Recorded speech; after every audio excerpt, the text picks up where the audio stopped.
जब ये कार्यक्रम शुरू हुआ था तो ये पूरा सभागार भरा हुआ था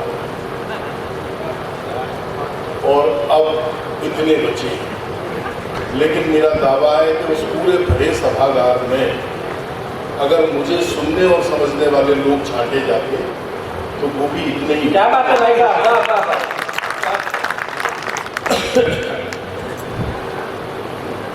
बहुत शानदार बात कही मुमताज नसीम ने कि मुझे जो प्रतीक चिन्ह दिया, अगर राधा कृष्ण मुझे दिए जाते तो मुझे ज्यादा खुशी होती। ये वक्तव्य नहीं था, ये था हमारा असल हिंदुस्तान। वाह वाह वाह भाई साहब, इतना तो तेरे दर पे मुकद्दर जवाब दे, खतरा करे सवाल तो समंदर जवाब दे। और इतनी तो हो हम सब में आपस में एकता, मस्जिद के हर सवाल का मंदिर जवाब दे। वाह भाई साहब, वाह वाह। मैं मुमताज को बधाई देता हूँ कि उन्होंने एक अच्छी बात कही हिंदुस्तान की जानिब से। उन्होंने कहा कि मैं हिंदुस्तान की बेटी हूँ। आपने हिंदुस्तान की बेटी देखी, अब हिंदुस्तान का बेटा आपके सामने खड़ा है। वाह भाई। और मेरे बाद एक बेटी के बाप बैठे हैं, उनको काव्य पाठ करना है, गोविंद भगवतिया। आपकी मजबूरी है कि आपको आनंद से सुनिए, बहुत मस्ती से। कब तनाव मत करो, मैं कोई वीर रस का कभी थोड़ी भी इतना तनाव में आ रहा, मैं कर लूंगा, मैं सब कर लूंगा। अभी मैंने ही, मेरी आवाज नहीं निकली है, आप कह रहे हो कि आवाज सब कर।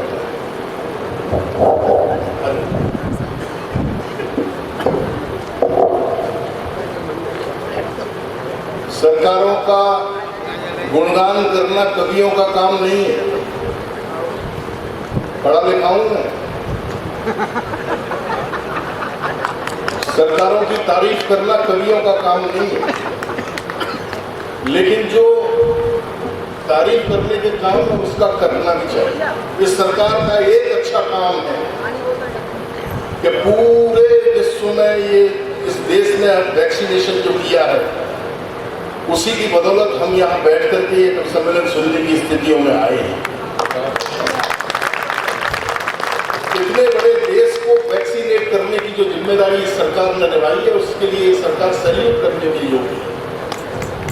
बाकी के तो सब कारनामे आपने देख ही रखे, मुझे बताने की आवश्यकता नहीं है। मैं हास्य व्यंग्य का कवि हूँ, जैसा कि आप लोगों को बताया गया, व्यंग्य की धारा का कवि।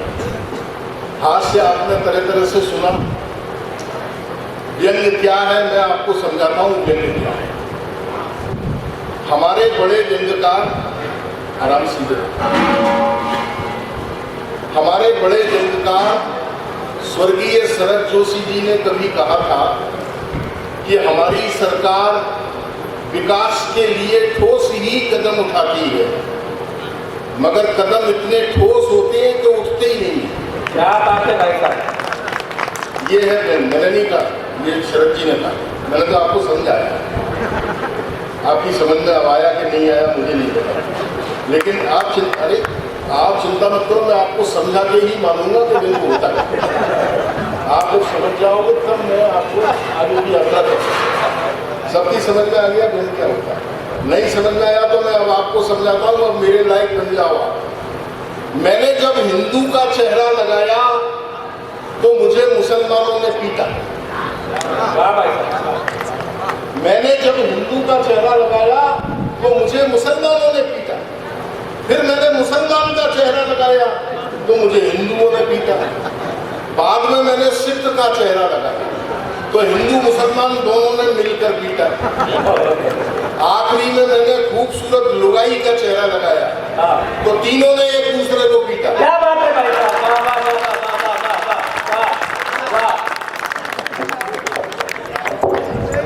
आया आपकी समझ में? क्या आया? क्या मैं आपसे कहूंगा नहीं कि ताली ताली बजा, मैं तो आपसे ये कहूंगा आप तो रोक सको तो रोक के दिखा, मस्ती से सुनना। कितना बढ़िया कार्यक्रम है सिरसा गंदी ने, इतना अच्छा शानदार कार्यक्रम कराया है। और आज का तो सबसे बड़ा सौभाग्य ये है कि पुलिस तक साहित्य सुन रही है। नहीं सुनती, वो साहित्य समझ रही है। और साहित्य समझ करके चेहरे पर वही तसल्ली का भाव है जो मरे मराए निर्भय गुजर में गोली मारने के बाद।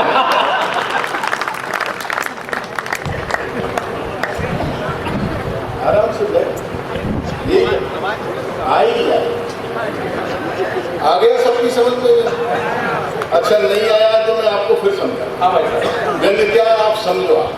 एक शॉपिंग मॉल में से पति पत्नी बाहर निकल रहे थे। पत्नी को देखकर एक व्यक्ति बोला, हे मल्लिकाए हुस्न, अंधे भिखारी को 5 रुपए दे दे। हाँ भाई। महिला ने जिंदगी में पहली बार हुस्न की तारीफ सुनी, तुरंत पर्स खोला और जैसे ही 5 का नोट निकालने को हुई तभी उसके पति ने उसे डांटा। बोले यार इसे 5 नहीं पूरे 100 रुपए दे, क्योंकि ये वाकई अंधा है।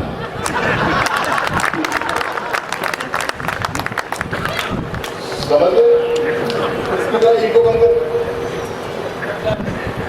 सबकी समझ में आ गया? अच्छा नहीं आया तो फिर समझो। यहाँ महिलाएं बैठी हैं, जहां मेरी दृष्टि गई है उस दृष्टि पर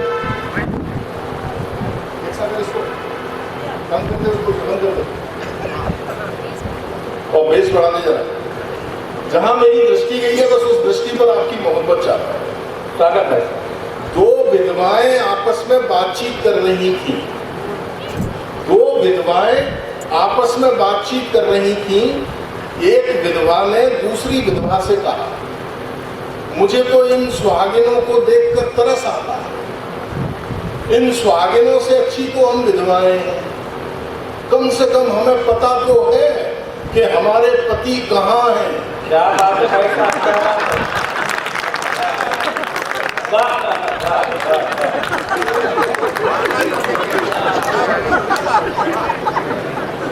आगे समझ, सबकी समझ। अच्छा नहीं आया तो मैं आपको फिर समझाता हूं। ये सरकार की तारीफ कर रहा था, तारीफ तो मेरी है। सरकार अपने अपने तारीफ करने के तरीके हैं ना। अच्छा आपको याद होगा पिछले दिनों एक विदेशी पत्रकार आया था, वो वाइल्ड लाइफ का, बियर ग्रिल्स, जिसके साथ मोदी जी जंगल में घूमे थे, टेलीविजन में दिखाया था। याद है आपको? सबको याद है? बियर ग्रिल्स आया था।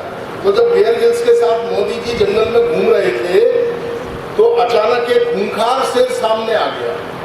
तो बियर ग्रिल्स ने कहा, मोदी जी अगर जंगल में खूंखार शेर सामने आ जाए तो क्या करोगे? मोदी जी शेर के पास गए, शेर के कान में कुछ कहा, शेर ने सुना, शेर उल्टे पांव जंगल में वापस। बियर ग्रिल्स हैरान, बोले मोदी जी आखिर ऐसा क्या कह दिया शेर से कि ये वापस चला गया? बोले यार मैंने तो कुछ नहीं कहा, ये कहा था कि पंजे फटकार के डालता क्या है, माँ ने दूध पिलाया है तो चुनाव लड़ ले।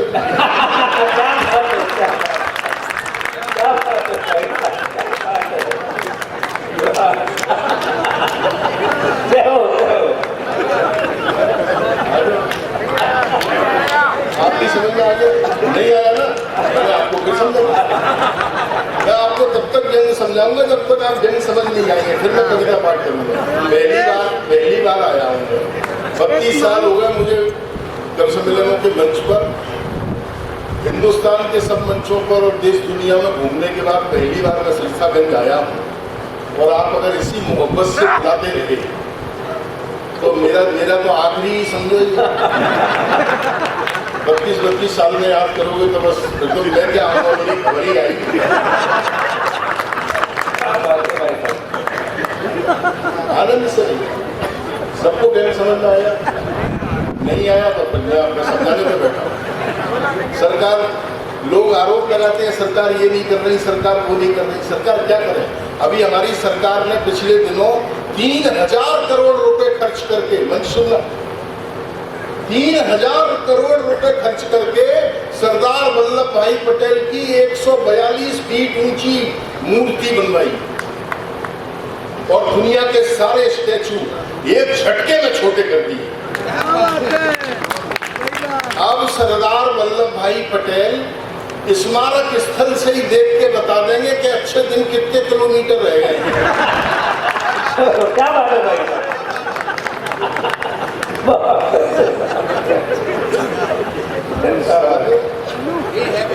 क्या होगा? किसका मैसेज आ गया? कौन को मैसेज आ गया? हंस रहा तो कोई जुगाड़ है, जानता? हाँ भाई सब जानता हूँ मैं आदमी के। आप क्या समझ रहे हो कि मैं केवल कवि हूँ? मनुष्य उच्चता में भले ही भिन्न भिन्न हो, नीचता में सब एक।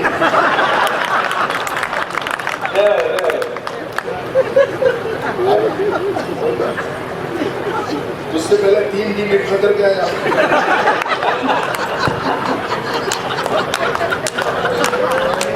वो तो मुमताज नहीं भेजे थे।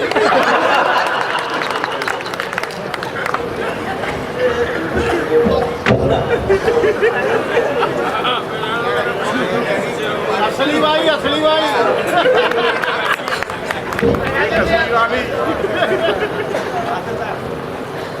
पहली बार किसी पुरुष ने माला पहनाई और फुर्ती हुई है। क्या सुख दिया है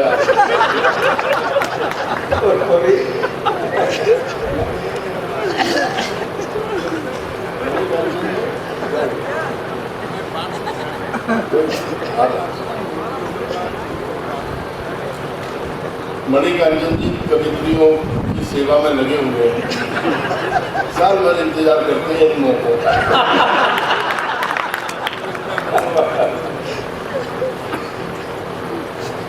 कवित्रियों को पॉपकॉर्न खिला रहे हैं, उन्होंने भी मूंगफलियां खिला दी।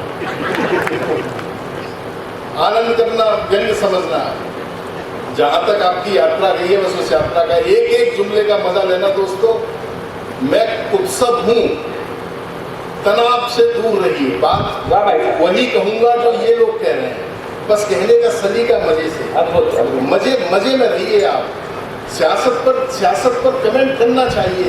हम सियासी नवाबों के नवासे नहीं हैं। हम सियासी नवाबों के नवासे नहीं हैं। ये सियासत हमें कब कलम बोलती है? जो सियासत ने बख्शी है हमको हिकारत, उसी की हकीकत कलम बोलती है। और दोस्तों, एक बात याद रखना, 4 पंक्तियां इस हिंदुस्तान में मेरे नाम से मकबूल हुई। ये मंच जब से अर्थदायक हो गए, ये मंच जब से अर्थदायक हो गए, तोतले ही गीत गायक हो गए, और राजनीतिक मूल्य कुछ ऐसे गिरे जेब कतरे तक विधायक हो गए। जेब कतरे तक विधायक हो गए। सियासत पर क्यों नहीं करना चाहिए राजनीति पर? राम अवतार त्यागी जी ने कहा था, मौका देना हमको, हम समाज के आईने हैं। आप बड़े लोग हैं, समाज के कद्दावर लोग हैं। हमें ऊंचा मंच आपने इसलिए दिया है कि समाज के चेहरे को हम आपको दिखा सकें। राम अवतार त्यागी जी ने कहा था कि सदन में मैं अकेला ही दिया हूँ, मत बुझाओ, जब मिलेगी रोशनी मुझसे मिले। जी रहे हो जिस सभ्यता का नाम लेकर, वो पता भी है कि कैसे बची है। सभ्यता की जिस अटारी पर खड़े हो, वो हम ही बदनाम लोगों ने रची।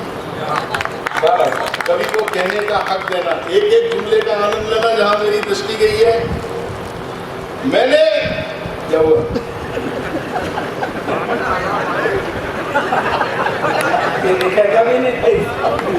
मेरी तो कुंडली नहीं है। मैं तो ऊंट पे बैठ के भी बाजार जाऊं तो कुत्ता काटता है। अच्छा, पानी के पाउच भी ऐसे ले जा रहा है जैसे वो वाले यार लोग हैं सस्ता करने।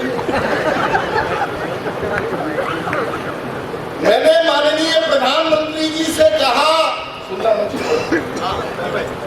मैंने माननीय प्रधानमंत्री जी से कहा, ये पिछली 26 जनवरी को श्री बराक ओबामा को भारत बुलाने की क्या आवश्यकता थी? वो बोले, हमने देश से वादा किया था, शीघ्र ही काला धन भारत लाएंगे। इशारा समझना, बस इशारे का खेल देंगे ना पूरा। बजट सत्र पर भाषण देते हुए बजट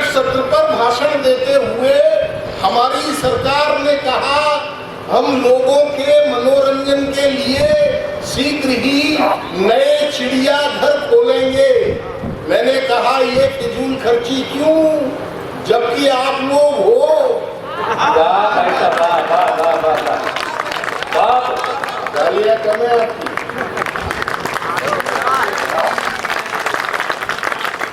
और यहाँ महिलाएं बैठी हैं, जहाँ मेरी दृष्टि गई है उस दृष्टि पर मोहब्बत देना। सिरसागंज के लोगों, टेलीविजन वालों,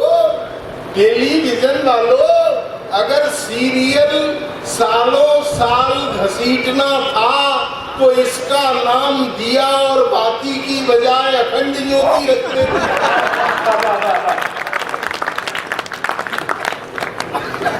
समझ गए आप लोग व्यंग क्या होता है। और एक व्यंग आदरणीय डॉक्टर धुवेंद्र भदौरिया जी को सौंपता हूँ। इस हिंदुस्तान के लोग 72 साल के लोकतंत्र के गाल पर अगर तमाचा जड़ दिया हो तो उस तमाचे की गूंज इस पूरे सदन में सुनना चाहता हूँ। जहां मैंने इशारा किया है, पढ़े लिखे लोग हैं, इशारा समझ जाए तो मुझे बताओ। रात्रि को 3 बजे कवि सम्मेलन से लौटने के बाद मैं घर पहुंचा, श्रीमती जी से कहा मुझे खाना परोस दो। वो बोली अपने हाथ से परोस लो, मैं तुम्हारी बीवी हूँ, कोई सुप्रीम कोर्ट नहीं जो आपको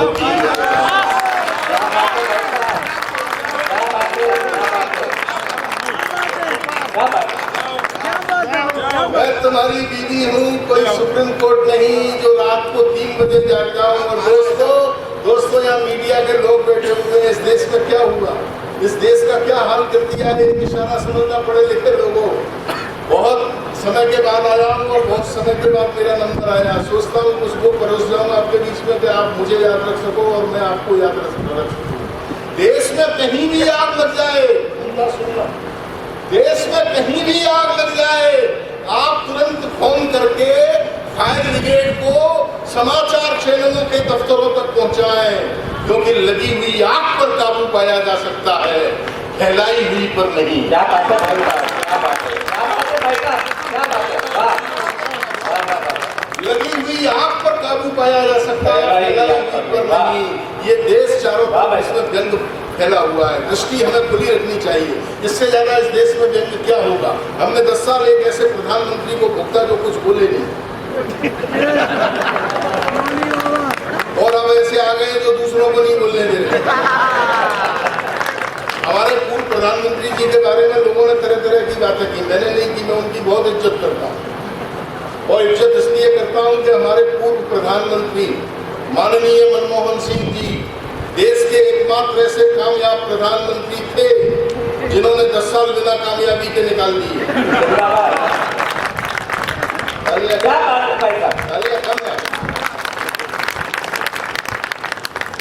जिन्होंने 10 साल बिना कामयाबी के निकाल दिए। वो जब भी लाल किले से भारत को संबोधित करते थे तो केवल वो ही समझते थे कि वो भारत को संबोधित कर रहे हैं, और भारत समझता था कि पार्टी की तरफ से माफी मांग रहे हैं। और दोस्तों, आज की रात केवल एक व्यंग के लिए मुझे जाना जाए, एक लाइन का व्यंगकार हूं मैं। एक व्यंग अगर आप समझ जाओ पढ़े लिखे लोगों तो मुझे जी भर के दुआएं देना। सूर्योदय लाने का वादा, सूर्योदय लाने का वादा वे लोग कर रहे हैं जिनके खुद के चुनाव चिन्ह लालटेन हैं।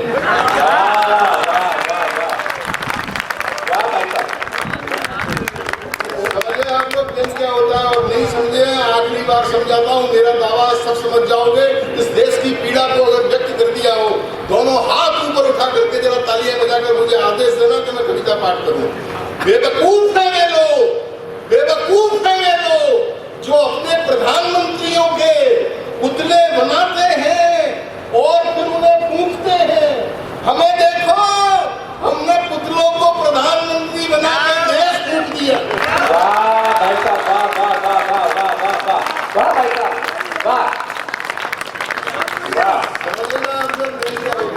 तो व्यंग हमारे आसपास बिखरा हुआ है। ये कवि सम्मेलन है, कभी रात भर कहते रहेंगे देश का ये हो गया, देश का वो हो गया। देश का कुछ नहीं हुआ। देश कल भी जिंदाबाद था, देश आज भी जिंदाबाद है और देश कल भी जिंदाबाद रहेगा। देश का अगर कुछ बिगड़ा है तो केवल ये बिगड़ा है कि मैं खुद बिगड़ा। मैंने अगर खुद में सुधार करना शुरू कर दिया तो ये देश किस सुधरने की प्रक्रिया अपने आप शुरू हो जाएगी, क्योंकि 1/135 करोड़ हिंदुस्तान में खून। लेकिन हम कर क्या रहे हैं? स्वच्छता अभियान के नाम पर सड़कों पर झाड़ू लगाकर के फोटो खिंचा लेते हैं। इससे स्वच्छता अभियान पूरे नहीं होते। जरूरत है चरित्रों को साफ करने की। इंग्लैंड अपने वैभव से सबको पछाड़ रहा है। इंग्लैंड अपने वैभव से सबको पछाड़ रहा है। अमेरिका अंतरिक्ष में झंडे गाड़ रहा है। जापान 11वीं विंडो के नजदीक खड़ा है। ऑटोमोबाइल्स में जर्मनी का जादू तगड़ा है। इधर चीन ने पूरी दुनिया में अपना प्रोडक्ट उतारा।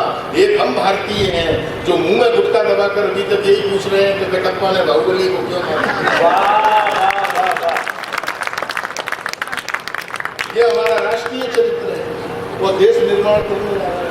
तो ये सब अच्छे काम है। 30 मेला महोत्सव में आप लोगों ने अच्छा किया कि ये हिंदी साहित्य का मंच सजाया, देश के जाने माने कवियों को बुलाया। ये संगत करते रहना चाहिए। ऐसी संगतों से नई पीढ़ियों में भाषा और संस्कृति का आदान प्रदान होता है। ये संगत जरूरी है। और संगत के असर ये होता है, सिरसागंज के लोगों, एक पौराणिक संदर्भ आपको याद दिलाता हूँ। हमारे पौराणिक संदर्भों में कहा गया है कि जब धर्मराज युधिष्ठिर स्वर्ग गए थे तो संगत का असर ये था कि उनके साथ उनका कुत्ता तक स्वर्ग गया। ये कहानी आपको सबको याद है? सबको याद है ये कहानी? इस कहानी को याद रखना सिरसागंज के लोगों, और मेरी जिंदगी का कीमती गंज आपकी अदालत में स्वागत है। खंडन करते करते हमारा भेजा ही खप गया। खंडन करते करते हमारा भेजा ही खप गया। गलती से एक अखबार में हमारे स्वर्गवासी हो जाने का समाचार छप गया। लोग फेसबुक, ट्विटर, व्हाट्सएप पर हमें श्रद्धांजलि पर श्रद्धांजलि दिए जा रहे थे, और हम घर बैठे विधवा पेंशन की तरह लिए जा रहे थे। ताली बजाओ सब लोग। खंडन करते करते हमारा भेजा ही खप गया। गलती से हम अखबार में हमारे स्वर्गवासी हो जाने का समाचार छप गया। लोग फेसबुक, ट्विटर, व्हाट्सएप पर हमें श्रद्धांजलि पर श्रद्धांजलि दिए जा रहे थे, और हम घर बैठे विधवा पेंशन की तरह लिए जा रहे थे। लोग दुखी थे, उनके चेहरे पर गम भी थे। तत्काल हमारी याद में एक शोक सभा बुलाई गई, जिसमें अपनी मूल पहचान छुपाए हुए हम भी थे।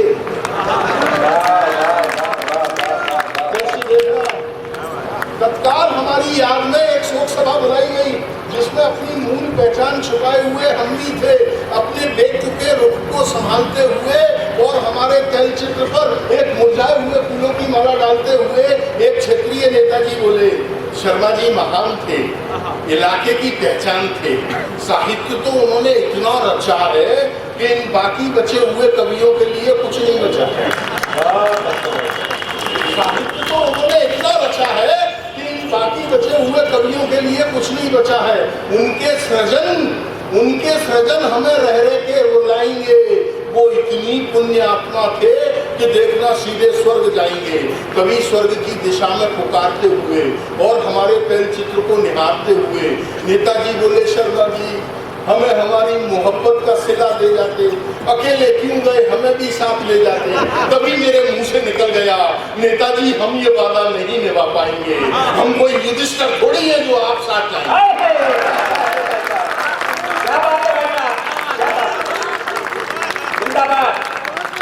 नेताजी हम ये वादा नहीं निभा पाएंगे। हम कोई युधिष्ठिर थोड़ी है जो आप साथ जाएंगे। आप लोग तालियां कब बजाएंगे? ये थोड़ा सा मेरा भी रिमाइंडर तो रखा जा रहा है मुझे।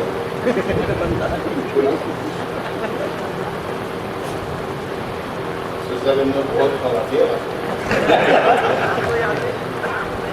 अच्छा, फोन किसी भी काम का इशारा आदमी यही करता है।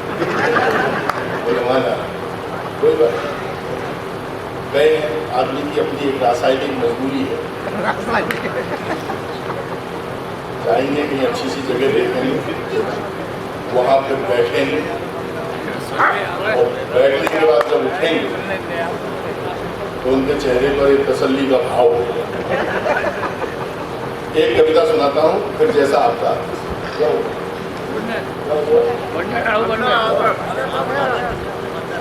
कोई बात नहीं। सम्मेलन चल रहा था। मैं ग्वालियर से आता हूँ, हमारे तानसेन की नगरी है। तानसेन जब गाते थे तो हिरन आते थे।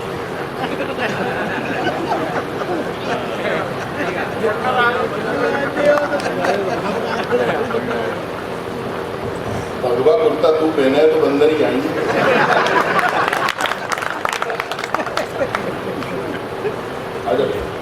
उनके बंदर भगाने का ही थे।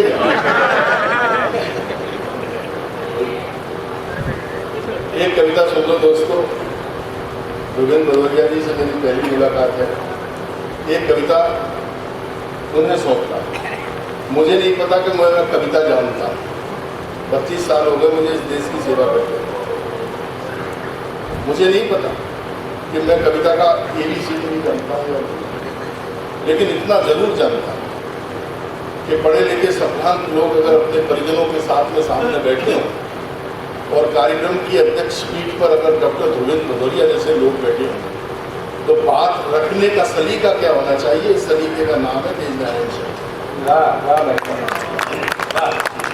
एक कविता सुन लीजिए, फिर आपका जैसा हुक्म। इन दिनों की मेरी एक बड़ी प्रसिद्ध रचना है लाल किला। स्वागत भाई साहब। लाल किला हर साल एक भाषण देता है। 71 साल हो गए हमें उन भाषणों को सुनते सुनते। मैं 71 साल का चरित्र गा रहा था। ये हमारा दुर्भाग्य है, इस देश का दुर्भाग्य है, इस लोकतंत्र का दुर्भाग्य है कि हर साल भाषण वही के वही रहते हैं, बस लोग बदलते जाते हैं। उन भाषणों में जो विकास की गंगाएं बही जाती हैं वो हमारे और आपके घरों तक आते आते रास्ते में कहां सूख जाती हैं, इसका हिसाब आज तक किसी सरकार ने नहीं किया। मैं बस इशारे से वो हिसाब किताब आपके बीच में रख रहा हूं। अच्छी कविता है, मन से सुनना, जहां अच्छा लगे अपने जिंदा होने का सबूत जरूर देते रहिए। बहुत दिनों के बाद आया हूं। आप लोग जो पैसे देंगे उनको झपटने वाले लोग घर में बहुत हैं। मेरे पास कुछ नहीं रहना। मेरे पास अगर कुछ रहेगा तो वो ये रहेगा कि सिरसागंज के लोगों ने कैसी मोहब्बत मुझे।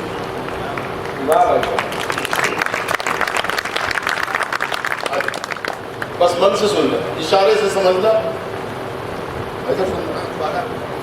आप ये भाषणों का बोझ, आप ये भाषणों का बोझ जो हर साल हमारे कंधों पर डालते हैं, कभी सोचा भी है कि हम इसे कैसे संभालते हैं? आप ये भाषणों का बोझ, खुलना जरा, आप ये भाषणों का बोझ जो हर साल हमारे कंधों पर डालते हैं, कभी सोचा भी है कि हम इसे कैसे संभालते हैं? आजादी सिर्फ समर्थ लोगों की सामर्थ्य का एक सालाना जलसा है जो हजामत बनवाकर खुद को जटायु प्रमाणित कर देने का ढोंग जानते हैं। आप ऐसे ही लोगों के मर्यादा पुरुषोत्तम है, आपको तो हम खूब पहचानते हैं। सुनना जुड़ना देखो, आपके मन की पीड़ा को व्यक्त कर रहा हूँ, और मन की पीड़ा को जो व्यक्त करता है वो सृष्टा नहीं होता, वो दृष्टा होता है। एक दृष्टा आपके सामने खड़ा हुआ है, जुड़ना। आप ये भाषणों का बोझ जो हर साल हमारे कंधों पर डालते हैं, कभी सोचा भी है कि हम इसे कैसे संभालते हैं? आजादी सिर्फ समर्थ लोगों की सामर्थ्य का एक सालाना जलसा है जो हजामत बनवाकर खुद को जटायु प्रमाणित कर देने का ढोंग जानते हैं। आप ऐसे ही लोगों के मर्यादा पुरुषोत्तम है, आपको तो हम खूब पहचानते हैं। ये कद्र, ये ओहदा, ये रसूख, हुजूर सारा खेल आंख नीचे का है।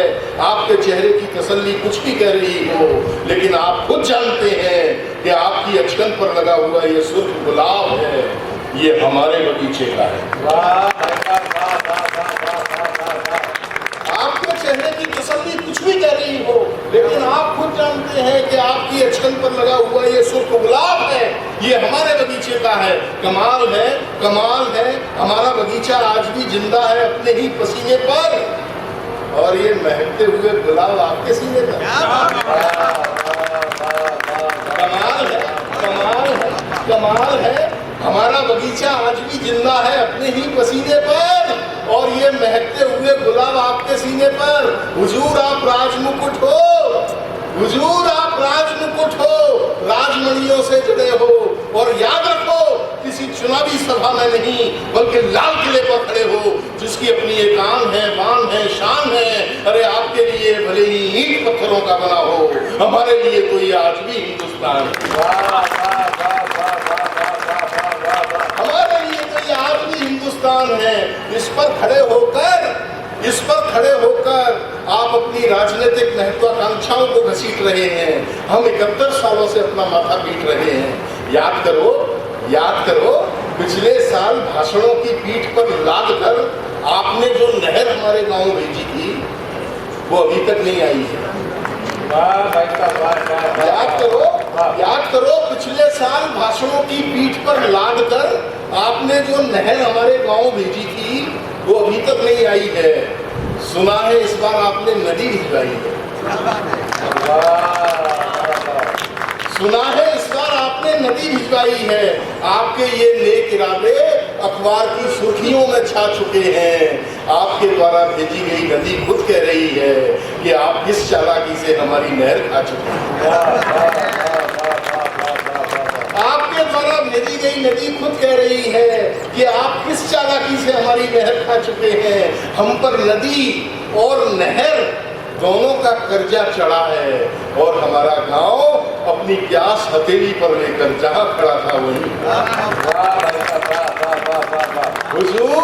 हुजूर अगर आप भगीरथ हो तो अपने भगीरथ होने के मानी दे दो। हम 71 सालों से प्यासे हैं, हमारे गाँव को पानी दे दो। हम 71 सालों से प्यासे हैं, आप हमारे गाँव को पानी दे दो। राजनीति के बड़े लोग बैठे होंगे यहाँ। राजनीति का एक चित्र खींचता हूँ। मैंने जैसा कहा कि थोड़ा सा पढ़ा लिखा आदमी हूँ। पढ़े लिखे तरीके से अगर चित्र खींच दिया हो तो अंतिम 16 पंक्तियां सुनना और मुझे विदा करना। देश अगर लोकतंत्र का शरीर है, तो संसद इसकी आत्मा है। देश अगर लोकतंत्र का शरीर है तो संसद इसकी आत्मा है, लेकिन इस आत्मा का मालिक आजकल परमात्मा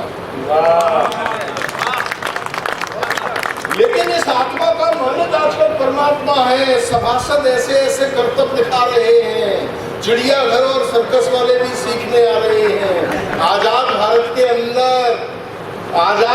के अंदर गांधी जी छोड़ के गए थे 3 तरह के बंदर। गांधी जी के जाते ही बंदरों की मौज हो गई, देखते ही देखते फौज हो गई। बंदर भी समझ गए कि गांधी का बंदर होना कितना फायदे का धंधा है। यही कारण है कि हर बंदर की अपनी एक किस्किंदा है। बंदर भी समझ गए कि गांधी का बंदर होना कितना फायदे का धंधा है। यही कारण है कि हर बंदर की एक किस्किंदा है।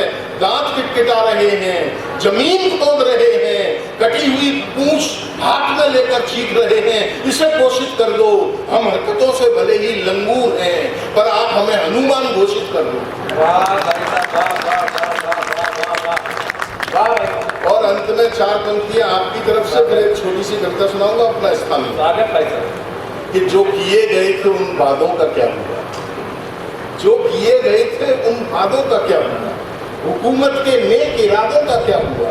मजलूम को तो टांग आए सूली पर, मुल्क के रईस जादों का क्या हुआ। मुल्क के रईस जादों का क्या हुआ। मुल्क के रईस जादों का क्या हुआ। एक बार तालियां बजा दो। एक 8 पंक्ति की कविता सुना। एक कविता सुन लीजिए, छोटी सी कविता है, जरूरी है, पढ़े लिखे लोग हैं इसलिए मन से सुन लेना, आराम से बैठ जाए।